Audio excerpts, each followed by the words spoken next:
Welcome to the Lions Roar podcast. This is our unexpected part 2 of our conversation around athletics at Calvary Baptist Academy. Of course, the Lions Roar podcast is where we talk about all things related to Calvary Baptist Academy and Hidden Treasures Preschool.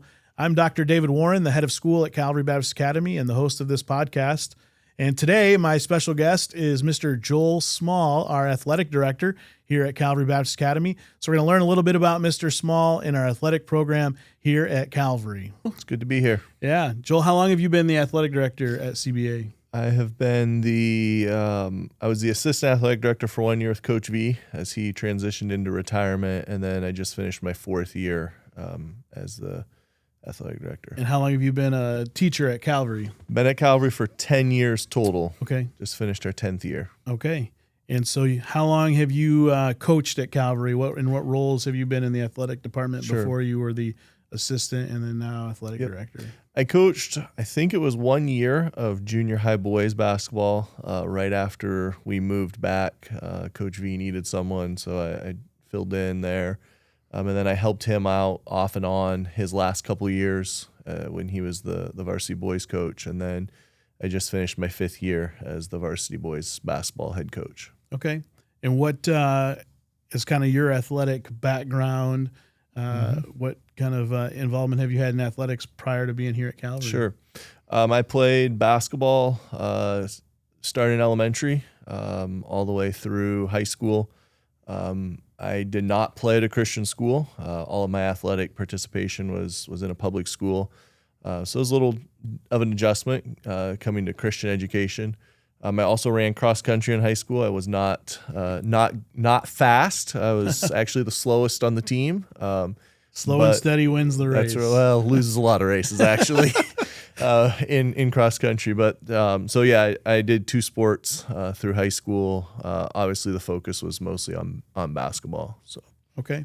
So you said there was an adjustment. What would you say are the biggest differences of athletics at a public school and a private school, and more importantly, probably public school to a private Christian school? What would you recognize? Yeah, so we at Calvary and not every private or Christian school is identical in this, but both of the Christian schools I've worked at were similar in that scheduling was obviously a little different. We have time built into the week at Calvary as far as Wednesdays. We typically don't have practice or games. It's not hard and fast rule, but that's the norm. The idea is to prioritize the religious services. Those that are involved in church stuff on Wednesday nights. Typically, that's when youth group meets, or midweek Bible study, or midweek prayer meetings, whatever different churches call it, different things and different schedules. But Wednesday was a pretty common denominator for most of the ministries in our area. Yes. So as a mission, our goal is spiritual. So we said, hey, it's kind of a contradictory mission if we have sports games and practices at the same time as church services. So that's been a long-standing kind of tradition. So we generally don't have athletic events or practices on Wednesday. So that's a big difference for sure. It is huge difference. And so what else would you say?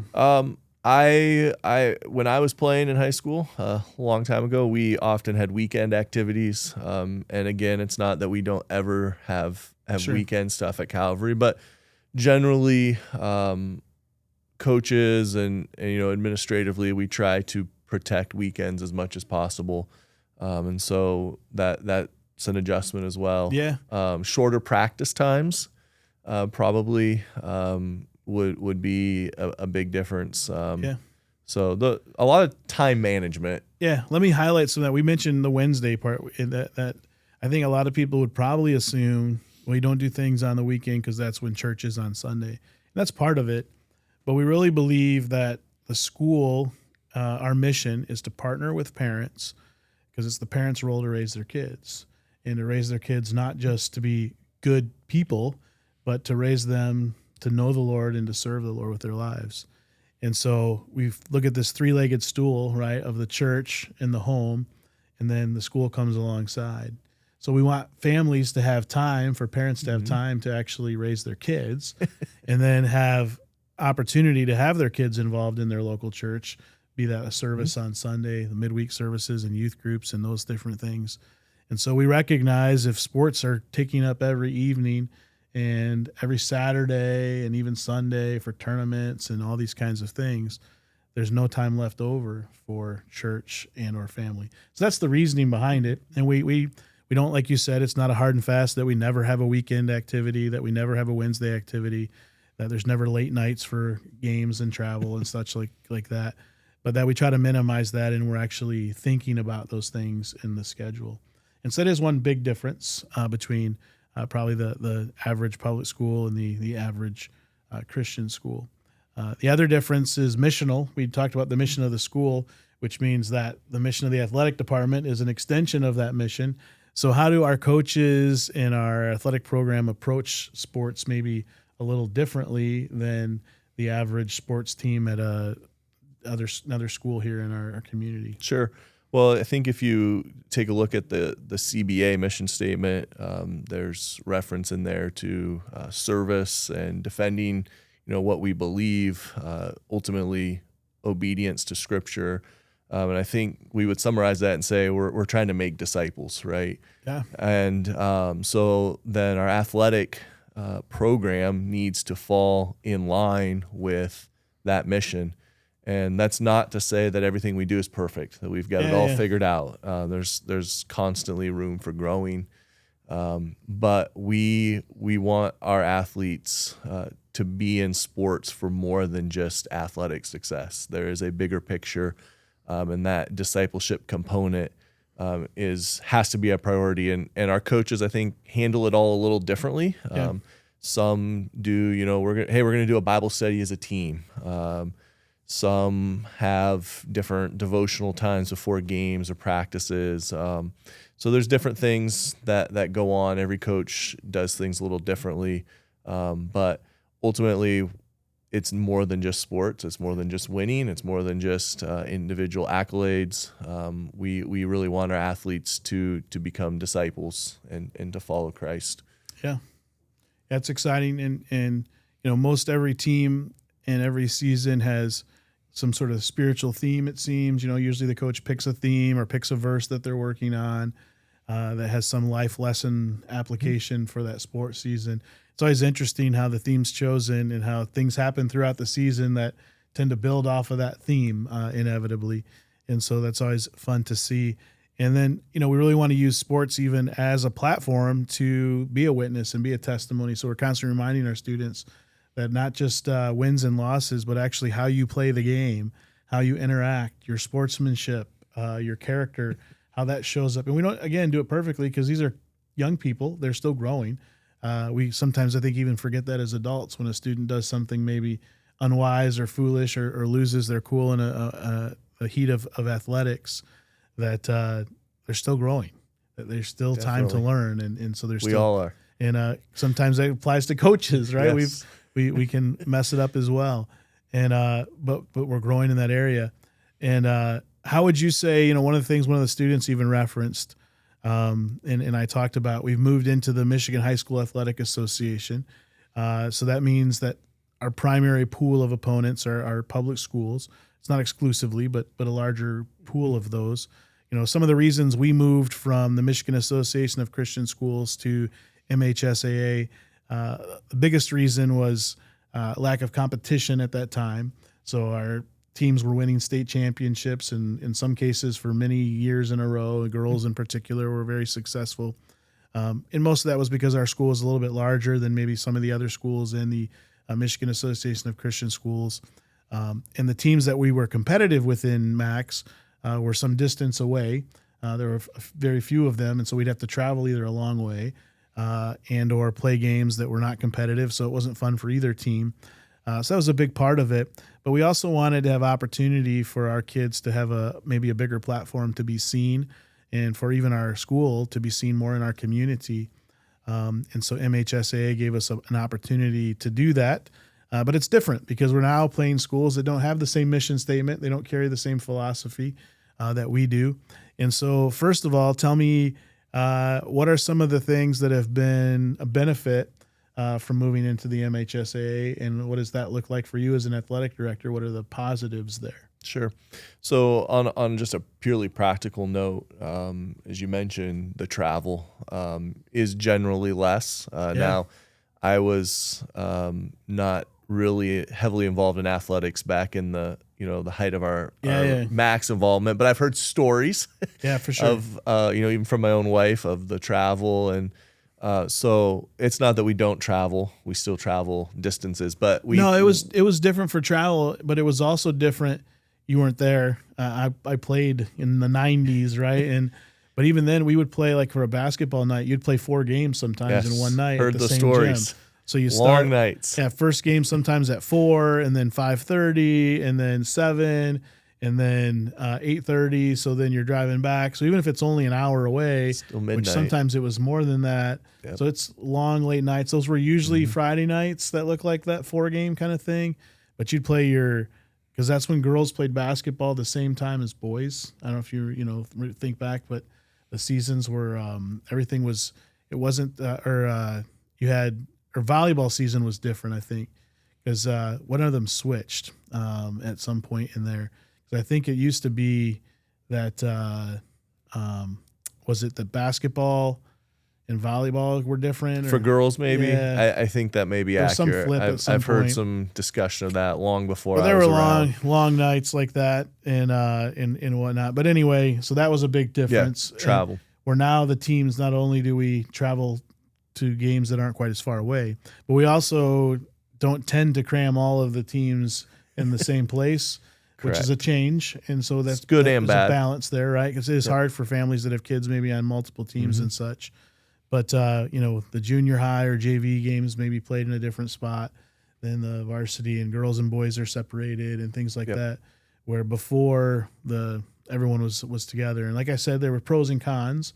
If it's a home night, it can be kind of nice in some ways. You go 4 games and go home.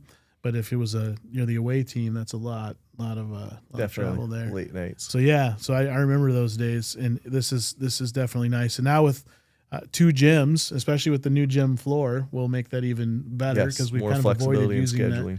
But now we can even schedule home games at 2 locations at the same time. Yep. So that's going to be another benefit. Nothing to do with MHSAA, but that's kind of a secondary part of that. What are some other benefits besides the travel time and scheduling? I would say for me personally, just as the athletic director, scheduling has become easier from the standpoint of we have a much larger pool of opponents to choose from, and we also get to play a significant number of local schools in our own community that I don't think that opportunity existed from what I've been told. Yeah, minimally it was for sure. So, we not just in Midland County or the city of Midland, but neighboring counties were able to go play schools in our backyard, and by and large we have good relationships with those schools. Oh, that's great. They want to play us, and they also have very nice facilities. So it gets our athletes in some really nice environments, and loud gyms, and that's a positive for our students. Yeah, I think that it's in the past we had some games with some teams, but oftentimes it was a scrimmage because they couldn't count the game on their schedule because we weren't an MHSAA opponent, so they could only have so many of those games that they counted, and all those different. Correct. Each sport's different, I know, but by and large that was the case. And so occasionally we'd get a scrimmage, but not very often. I also think they probably didn't look at us as all that competitive. And then now as we play them, they recognize maybe that's a little different when they don't always win. But it's been nice to build those relationships, whether it's Coleman, Meridian, Bullet Creek, Hemlock, schools in Bay City and Saginaw, New Valley, and all over the place. Beaverton. We keep naming schools, you're going to miss somebody, but a lot of these local schools that are near us, and our kids are now exposed to these other students and build some relationships there, and even just the opportunity to be a testimony. And that's one of the exciting things for me as the head of school administratively when I was the high school principal, and then now is hearing back sometimes from other athletic directors, other principals, even coaches and referees. We are not perfect. We don't always respond perfectly as fans or as coaches and things, but by and large, the response has been favorable when they come and play us. or when we've even been in their places, and just the fact that they enjoy coming to play a game against Calvary, or that they appreciate our fans or how things were handled in different things. And we intentionally are trying to use that as a springboard into our community to have a good testimony. And so we're just thankful to have those relationships. And that was something we didn't have as much before. I think the other area that you can speak to is probably the exposure of our students to, we heard the student athletes talking and some of the awards they won. Sure. Occasionally we would win some things and be recognized within Midland Daily News, occasionally. But oftentimes we felt like there was a student that maybe deserved some recognition but wasn't on a list. And where now it's much, much more common because we're playing against these other teams. The comparison's a lot easier for them to see. And so tell me a little bit about how that part of things. So now that we're an MHSA member school, and our coaches are members of the sport-specific coaching association. So there's a soccer coaches, volleyball coaches, basketball coaches association. And those associations are what name, all state teams, all region, all district. And so being an MHSA school now allows our coaches to be members of those organizations. And now definitely our athletes are being recognized on a much bigger scale than just all the way up to all state. Midland Daily News, and nothing against that. That's great for our kids as well. But now we're thankful that they're paying attention. Yeah. Yep. So, and as you just, heard, several of our students have been all state, and that's a great accomplishment for them. Oh, it's awesome. It's a lot of hard work that's put into athletics.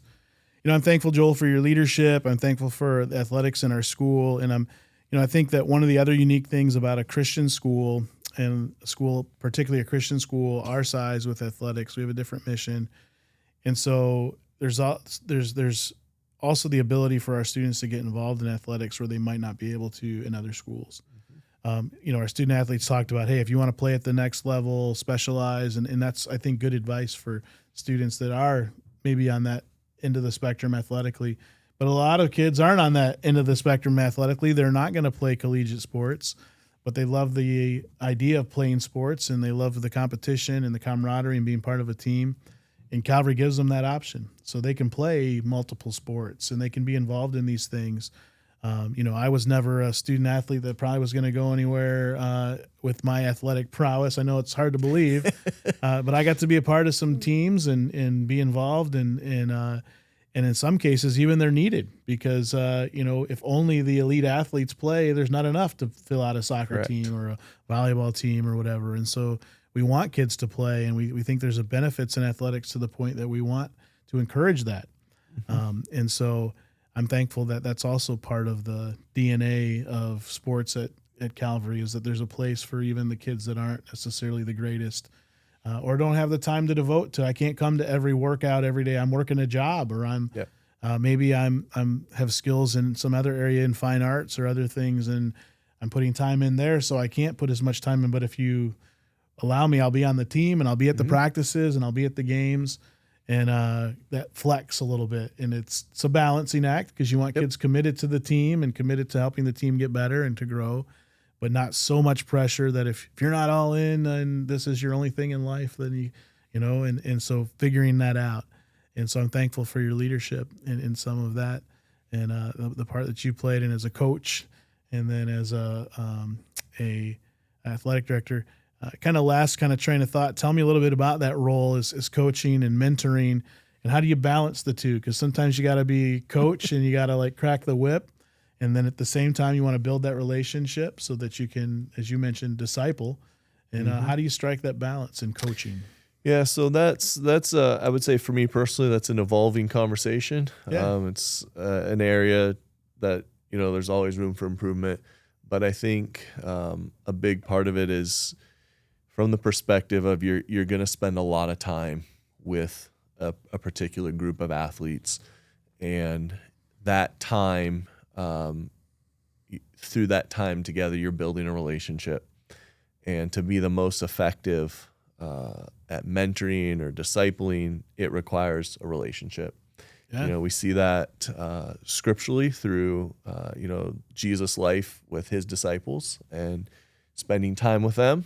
And it's not always easy. It sometimes it's messy, and we're all imperfect, and we all need to learn and grow and improve. And so you're trying to come alongside young people and push them in that right direction and help them grow. And you hope that when their years are done, they've learned something positively.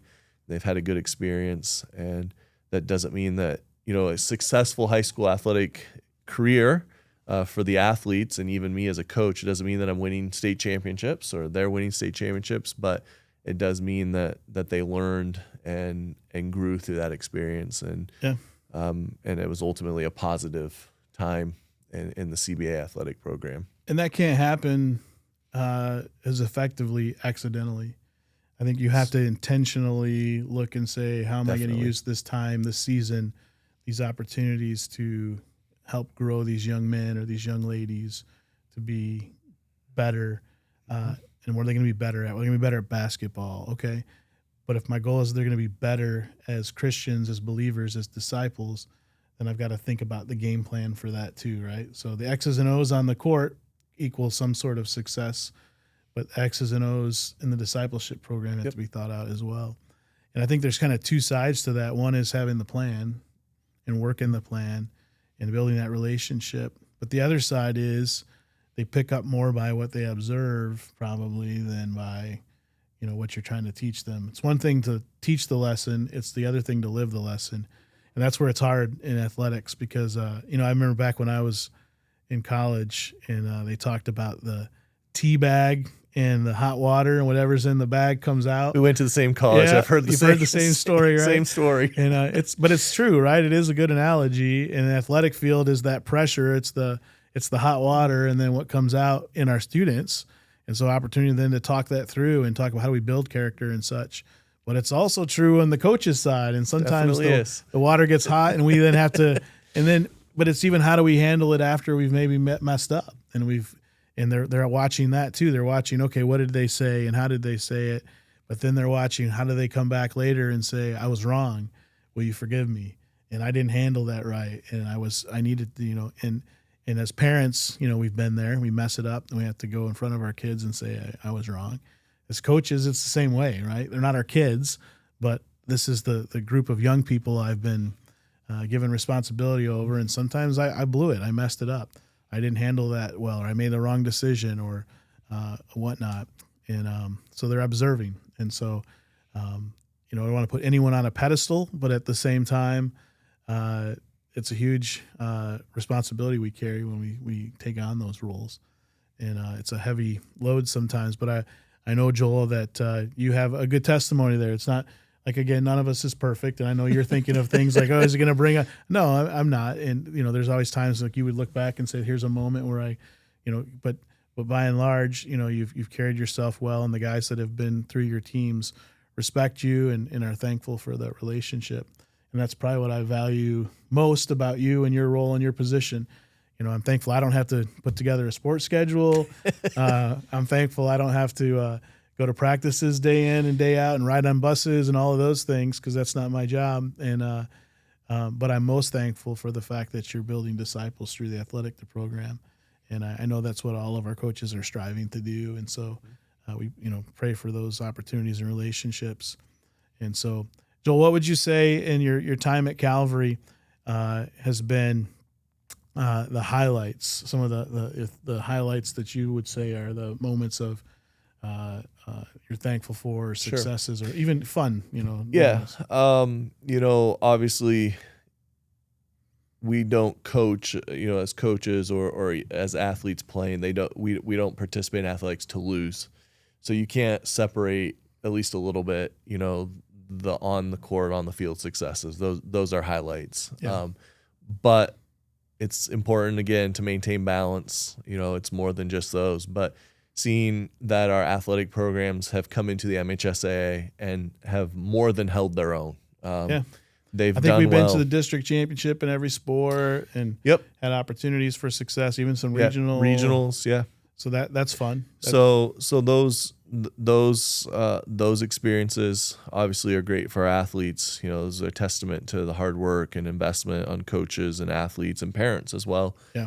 But setting those aside, I think for me personally, getting to interact with the athletes, it's the time spent, as a coach, with my own players. It's those conversations.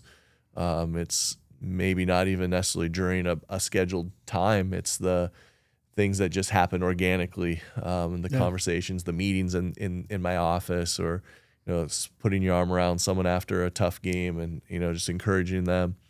Those are the things that I think probably stand out. It's the relationships. It's graduates coming back and telling me, hey, I learned this and this lesson, and that's really helped me. Those are encouragements to me. Yeah. And then as a coach and athletic director, being able to build relationships with other schools, even other coaches, other athletic directors, that's actually probably one of my favorite parts of the job. If you know me well, I like to talk to people, and so it's been great to get to know other coaches and other athletic directors as well. So those are probably some of the highlights. Well, I know looking back on my time in athletics from elementary into high school, and then even now I play softball. I'm not so Church great. softball. Church softball, not so great or anything. But athletics are fun, and there's lots of things that I enjoy about sports. But as I look back, there's coaches that I had that were influential in my life, and lessons that I learned through sports. And so our prayer is that would be true of all of our student athletes. And I know a lot of moms and dads are listening, or students are maybe watching.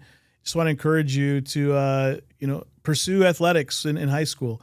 And of course, we're not saying it's for everybody, but I think that most students in the average experience benefit from the time in athletics. And Calvary is a place where we give you that opportunity. And it costs something. It costs some time, and there's a financial investment. We understand that, but we try to work with families and make it very accessible.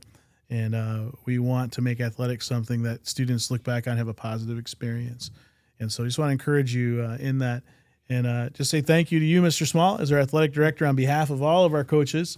And if you have a coach that's been a significant influence in your life, maybe send them a shout out, say thank you. This would be a good reminder. Reach out to them. They love to hear what you're doing now if you're a graduate and have gone on. Shout out to Savannah Wallace. We had a post on our Instagram and Facebook here recently.